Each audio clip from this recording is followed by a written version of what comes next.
or Bibi getting his ear chewed out by Joe Biden. This stuff happens all of the time behind the scenes. We were just lucky enough to have it happen right in front of the cameras. You know, it was fascinating. Thank you for that, Jesse. Emily, when we were getting live reports from the White House, while Zelensky and Trump had finished this meeting, and we were waiting to see what happened next, Jackie Heinrich stepped up to the camera to give us a report and said she had learned that Zelensky was begging to stay but got kicked out.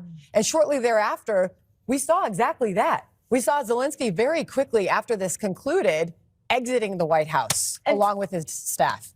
Exactly. And to that point, there was a gap in time that was longer in reality than we saw on television because we had to ingest that footage, right? It wasn't live. So there was sort of a significant moment in between what we saw and Zelensky exiting the White House that I think portends the future of this relationship between those two, which is the need for an apology and an acknowledgement of the role the United States is playing.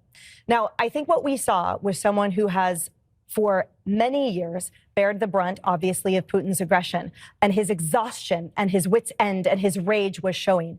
But for him to ascribe on the current administration's shoulders the utter failures and the invertebrate approach of prior administrations was so wrong. And the most wrong tactic was, in Vice President Vance's words, litigating it in front of the American media. That was not the time or place to have that outburst. And I think all it did was underscore for everyone watching, for the millions watching, how deeply fragile and important diplomacy is, and that it doesn't always look tidy.